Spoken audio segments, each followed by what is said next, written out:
Team Brijesh Patel की press conference की मुख्य बातें। वेंकी की टीम भी पीछे की सीट से ही सवारी कर रही है। ब्रिजेश पटेल, साथ चल रही टीम को मार्गदर्शन देना कोई गलती नहीं। केएससीए सचिव, अगर मैं गलत हूं तो फिर कुंबले और श्रीनाथ भी गलत हैं। बेंगलुरु 21 नवंबर 2025। कर्नाटक राज्य क्रिकेट संघ केएससीए के चुनाव को लेकर आरोप प्रत्यारोप और तेज हो गए हैं।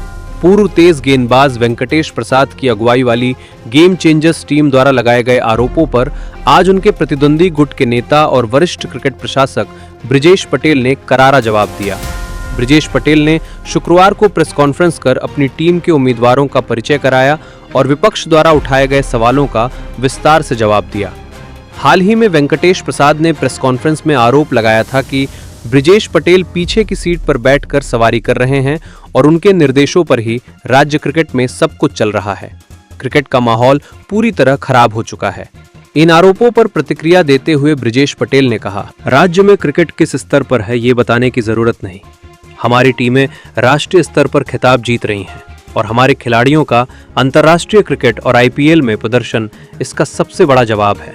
उन्होंने आगे कहा, मैं अपनी टीम को मार्गदर्शन दे रहा हूं, इसमें कोई गलती नहीं है।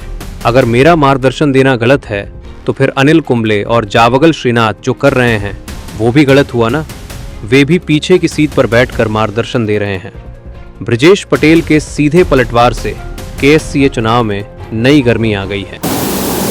And last time what I think they showed us some pictures of the fourth ground.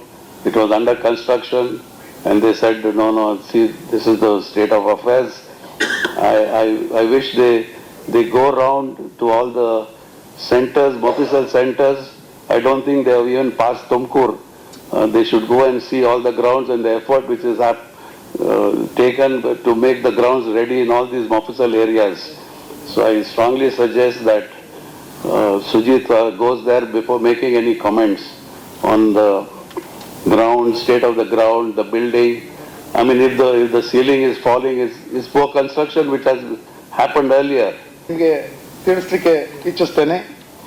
What we are going to do and how we are going to do it. ಮೊದಲನೇದಾಗಿ first we like to have a proper window to run the tournament. The whole year program will be given in advance to all the players and the teams, because you know the club cricket, the club secretaries and presidents who have sweat, who have put their money to develop the cricketers.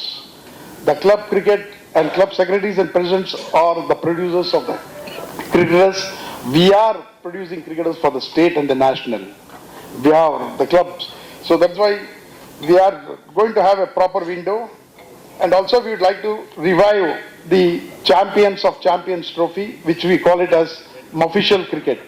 In official league cricket, club league cricket ಅಲ್ಲಿ champions ಆಗಿರೋರಿಗೆ ಮುಂಚೆ ಮಾಡ್ತಾ ಇದ್ವಿ, ಅದು ನಿಂತೋಗಿತ್ತು. ಅದನ್ನು we want to revive it.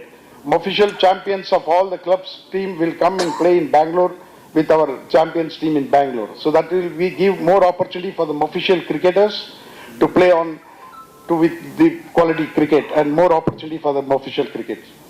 ನಾವು ಕ್ರಿಕೆಟ್ಗೋಸ್ಕರನೇ ಇಲ್ಲಿರೋದು. Cricketers international cricketers ಬಂದಿದ್ದಾರೆ, ನಮಗೆ ಭಾಳ ಸಂತೋಷ. ಅವ್ರ ಸಲಹೆನೂ ತೊಗೊಳ್ತೀವಿ and we all move forward with everybody support. ಇಲ್ಲಿ ಈ ಕಮಿಟಿ ಆ ಕಮಿಟಿ ಅಂತ ಏನೂ ಇಲ್ಲ. ಎಲ್ಲರೂ ಅವರ ಸಲಹೆ ಕೊಟ್ಟರೆ ಅವರ ಸಲಹೆ ತೊಗೊಂಡು ನಾವು ಮುಂದೆ ಹೋಗ್ತೀವಿ. And the team is very good by the leadership of mister Brijesh and mister Shanthakumar.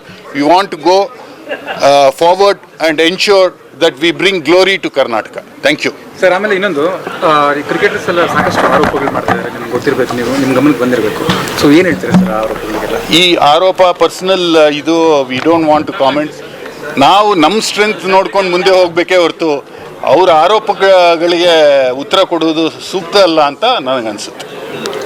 State players ಎಲ್ಲ ಈಗ ರಂಜಿ ನೋಡುವ ಸ್ಟೇಟ್ ಪ್ಲೇಯರ್ಸ್ ಕರ್ನಾಟಕದಲ್ಲಿ ಬೇರೆ ಬೇರೆ ಟೀಮ್ ಅದು ಕ್ರಿಕೆಟಿಂಗ್ ಇದು ಅವರ ಪರ್ಸನಲ್ ಇದು ನೋಡಿಕೊಂಡು ಕೆಲವರು ಹೋಗ್ಬೋದು. ಕರುಣ್ ನಾಯರ್ ವಾಪಸ್ ಬಂದಿದ್ದಾರೆ ಇವಾಗ. He is been the highest scorer as of now. So ಇದೆಲ್ಲ ನೋಡಿದ್ರೆ ಈ ಥರ ಸ್ಟೇಟಿಂದ ಸ್ಟೇಟ್ಗೆ ಹೋಗ್ತಾರೆ because of certain their own personal commitments. ಅದು ನಾವು ತಡೆಯೋಕ್ಕಾಗಲ್ಲ. But we only ensure that ಕರ್ನಾಟಕಕ್ಕೆ ಒಳ್ಳೆ ಟೀಮ್ ಕೊಟ್ಟು ಅಂಡ್ ನೋಡಿ ಇವಾಗ ರಂಜಿಲಿ ನಾವು we are on the top of the table as far as our ಇದು ಇಸ್ ಕನ್ಸರ್ನ್. ಅದನ್ನು ನೋಡ್ಬೋದೇ ಹೊರತು ಇಂಡಿವಿಜುವಲ್ ಪ್ಲೇಯರ್ಸ್ ಬಗ್ಗೆ ಮಾತಾಡೋದು ತಪ್ಪು ಅಂತ ಅನಿಸುತ್ತೆ. ಇದೆ members are all with us, clubs are all with us. Members ಹೋದವರೆಲ್ಲ ಹೇಳ್ತಾ ಇದ್ದಾರೆ ನಿಮ್ಮದು ಡೆವಲಪ್ಮೆಂಟ್ ಆಗಿದೆ ಅಂತ. And as far as the incident is concern they know ಏನವರು ನಮ್ಮ ಅಪೋಸಿಷನ್ ಅವ್ರು ಏನು ನಮ್ಮ ಮೇಲೆ ಸುಮ್ಮನೆ ಇಲ್ಲದ ಪಲ್ಲದ ಆರೋಪವನ್ನು ಹೊರಿಸ್ತಾ ಇದ್ದಾರೆ, ಎಲ್ಲ ಸುಳ್ಳೋದು. We are ready for any talk with them, any open challenge with them. ಎಲ್ಲ ಸುಳ್ಳು ಹೇಳಿ ನಮ್ಮ ಇದು ಮಾಡ್ತಾ ಇದ್ದಾರೆ. Absolutely as far as election once again I say we are ahead of them. ಅದಕ್ಕೋಸ್ಕರ ಇವಾಗ ಕೋರ್ಟ್ಗೆ ಹಾಕ್ಕೊಂಡು just it is going on pending. ಇವತ್ತು ಕೋರ್ಟಲ್ಲಿ ಜಡ್ಜ್ಮೆಂಟ್ ಬರುತ್ತೆ. We are ready even for tomorrow. If election is for tomorrow also, we are ready to face it and we are very confident that our team is going to win. So ಇತ್ತೀಚಿನ ವರದಿ ಪ್ರಕಾರ December 7ಗೆ election decide ಆಗಿದೆ, court order ಮಾಡಿದೆ. ಅದೇ December 7ಕ್ಕೆ ಮಾಡಿರೋದ್ರಿಂದ ಭಾಳ ಸಂತೋಷ ಆಗಿದೆ. ಯಾಕೆಂದರೆ ನಮಗೆ ಬೇಕಾಗಿದ್ದು ಇವಾಗ ಇಮಿಡಿಯೇಟಾಗಿ ಎಲೆಕ್ಷನ್ ಬೇಕಾಗಿತ್ತು. ಅವರು ಡಿಸೆಂಬರ್ 16ನೇ ತಾರೀಕು ನಮ್ಮದು ಕೋರ್ಟ್ ಕೇಸ್ ಇದೆ, ಅಲ್ಲಿವರೆಗೂ ಮಾಡಬೇಡಿ ಅಂತೇಳಿ ಎಲೆಕ್ಷನ್ ಆಫೀಸರ್ಗೆ ಪ್ರೆಷರ್ ಇಟ್ಟು 30ನೇ ತಾರೀಕುವರೆಗೂ ನಾನು ಪ್ರೋಸೆಸ್ ಮಾಡಲ್ಲ ಅಂತ ಅವ್ರು ಎಲೆಕ್ಷನ್ ಆಫೀಸರ್ ಹೇಳ್ಬಿಟ್ಟು ಹೋಗಿದ್ರು. ಅದಕ್ಕೆ ನಾವು ಹೇಳಿದ್ವಿ, ನಾವು ಅದಕ್ಕೆ ಕೋರ್ಟ್ಗೆ ಹೇಳಿದ್ವಿ ನಾವು ರೆಡಿ ಇದ್ದೀವಿ ಎಲೆಕ್ಷನ್ ಮಾಡೋದಕ್ಕೆ, ಎಲೆಕ್ಷನ್ಗೆ ಫೇಸ್ ಮಾಡೋದಕ್ಕೆ. ಯಾವ ರೀತಿ ಬೇಕಾದ್ರೂ ಮಾಡಲಿ, ಯಾವ ಬೈಲಾ ಪ್ರಕಾರ ಮಾಡಲಿ, we are ready to face it. We are very happy for the court that they have given the judgement that 7th is the elections. We are prepared for it, we are ready to go for it. Actually ನಾನು very ಕ್ಲಿಯರಾಗಿ ಫ್ಯಾಕ್ಟ್ಸನ್ನು ಹೇಳ್ತಾ ಇದ್ದೀನಿ. Already ನಮ್ಮ ಸಂಸ್ಥೆಯ president ಆಗಿ ನಿಂತಿರೋ ಶಾಂತಕುಮಾರ್ ಆಗಲಿ, ವಿನಯ್ ಅವರಾಗಲಿ, ಬಿ ಕೆ ರವಿ ಅವರಾಗಲಿ ಎಲ್ಲ ನಿಜಾಂಶವನ್ನು ನಿಮ್ಮ ಮುಂದೆ ಇಟ್ಟಿದ್ದಾರೆ. ನಾನು ಕೇಳೋದು ಒಂದೇ ಮಾತು, ಇವತ್ತವರೆಗೂ ಅವರೆಲ್ಲ ನಡೆಸ್ಕೊಂಡು ಹೋಗಿದ್ದಾರೆ. ಎಲ್ಲರೂ ಹಲವಾರು ವ್ಯಕ್ತಿಗಳು 9 ವರ್ಷ 12 ವರ್ಷ ಎಲ್ಲ ಸತತವಾಗಿ ನಡೆದಿದ್ದಾರೆ. 2013ರಲ್ಲಿ ಯಾವ ಕೊಲ್ಯಾಪ್ಸ್ ಆಯಿತೋ ಆ 2013ರಿಂದ 2022ವರೆಗೂ ಎಲ್ಲ ಆಶ್ರಯ ಬೆಳೆದಿರೋದು ಬ್ರಿಜೇಶ್ ಪಟೇಲ್ ಅವರ ಸಹಕಾರದಿಂದ. ಬ್ರಿಜೇಶ್ ಪಟೇಲ್ ಅವರು ಯಾವುದು ವೆಸ್ಟೆಡ್ ಇಂಟ್ರೆಸ್ಟ್ ಇಟ್ಕೊಂಡು, ಅವರು ಯಾವುದೇ ಪರ್ಸ್ನಲ್ ಇಂಟ್ರೆಸ್ಟ್ ಇಟ್ಕೊಂಡು ಮಾಡಿಲ್ಲ. ಕ್ರಿಕೆಟ್ಗೋಸ್ಕರ ಬಂದಿದ್ದಾರೆ, ಕ್ರಿಕೆಟ್ಗೋಸ್ಕರ ದುಡ್ದಿದ್ದಾರೆ, ಕ್ರಿಕೆಟನ್ನ ಬೆಳೆಸೋದಕ್ಕೋಸ್ಕರ ಅವರು ಇನ್ವಾಲ್ವ್ಮೆಂಟು ಆ್ಯಸ್ ಎ ಮೆಂಟರ್ ಆಗಿ ಬಂದಿದ್ದಾರೆ. ಅಲ್ಲಿರೋ ವ್ಯಕ್ತಿತ್ವ ಉಳ್ಳವರು ಕೆಲವಾರು ಅಭ್ಯರ್ಥಿಗಳು ಬ್ರಿಜೇಶ್ ಅವರ ಸಲಹೆ ಮೇಲೆ ಅವರೆಲ್ಲ ಮುಂದೆ ಬೆಳೆದಿದ್ದಾರೆ. ಇದನ್ನೆಲ್ಲ ತಿಳ್ಕೊಂಡು ನಮ್ಮಲ್ಲಿರೋ ಒಗ್ಗಟ್ಟನ್ನು, ನಮ್ಮ ಮೆಂಬರ್ಸಲ್ಲಿರೋ ವ್ಯತ್ಯಾಸಗಳನ್ನ ನಾವು ಒಂದು AGM ಆಗಲಿ EGM ಆಗಲಿ ಕಂಡಕ್ಟ್ ಮಾಡಿ ನಮ್ಮಲ್ಲಿರೋ ವ್ಯತ್ಯಾಸಗಳನ್ನ ನಾವು ಅಲ್ಲಿ ಸರಿಪಡಿಸ್ಕೋಬೇಕು ಹೊರತು ಮೀಡಿಯಾ ಅವರು ನಮ್ಮ ಸಹೋದರರನ್ನ ನಮ್ಮ ವೋಟ್ ಬ್ಯಾಂಕ್ಗಾಗಿ ನಾವು ಯೂಸ್ ಮಾಡ್ಕೋಬಾರ್ದು. ಅವರಲ್ಲಿ ಒಳ್ಳೆ ಕಾರ್ಯಗಳು, ಕ್ರಿಕೆಟ್ ಹೆಂಗೆ ಬೆಳೀತಾ ಇದೆ, ಏನು ಬೆಳೀತಾ ಇದೆ ಅನ್ನೋ ತಿಳ್ಕೊಂಡು ನಾನಾ ಥರದ್ದು ನಮ್ಮನೆ ಗುಟ್ಟನ್ನು ನಾವು ಆಚೆ ಬಿಡಬಾರ್ದು. ಮಗುನ ತೂಗೋದು ಅವರೇ, ಅಳಿಸೋದು ಅವರೇ ಆದರೆ ಎಲ್ಲಿಂದ ಬರುತ್ತೆ ರಿಸಲ್ಟು? ನಾವೆಲ್ಲ ಕ್ರಿಕೆಟ್ಗೋಸ್ಕರ ಬಂದಿದ್ದೀವಿ. ವ್ಯಕ್ತಿತ್ವ ಉಳ್ಳವರು ಎಲ್ಲರೂ ನಮ್ಮ ಗ್ರೂಪಲ್ಲಿ ಇರೋದ್ರಿಂದ ಎಲ್ಲರಿಗೂ ಒಬ್ಬೊಬ್ರಿಗೂ ಒಂದೊಂದು ಎಕ್ಸ್ಪೀರಿಯನ್ಸಸ್ ಇದೆ. ಮೆಂಟರ್ ಆಗಿ ನೋಡಿ, ಯಾರೇ ಆದರೂ GR ವಿಶ್ವನಾಥ್ ಆಗಲಿ, ES ಪ್ರಸನ್ನ ಆಗಲಿ, ಚಂದ್ರಶೇಖರ್ ಅವರಾಗಲಿ, ಅಭಿರಾಮ್ ಆಗಲಿ, ಇವರೆಲ್ಲ ಯಾವುದಾದ್ರು ಒಂದು ಸ್ಟೇಟ್ಮೆಂಟ್ ಕೊಡಬೇಕಾದ್ರೆ ಬ್ರಿಜೇಶ್ ಜೊತೆ ಆಡಿರೋರು, ಅದಕ್ಕೆ ಒಂದು ಮಹತ್ವವಾದ ವ್ಯಕ್ತಿತ್ವದ ಬಗ್ಗೆ ಮಾತಾಡಿದಾರಲ್ಲ, ಆತ್ಮಸಾಕ್ಷಿಯಾಗಿ ಅವರು ಇಷ್ಟೊತ್ತಿಗೆ ಮೀಡಿಯಾ ಅವ್ರನ್ನ ಕರೆದು ಹೇಳ್ತಾಯಿದ್ರು ಬ್ರಿಜೇಶ್ ಅವರು ಈ ತಪ್ಪು ಮಾಡಿದ್ದಾರೆ, ಮಾಡಿಲ್ಲ ಅಂತ.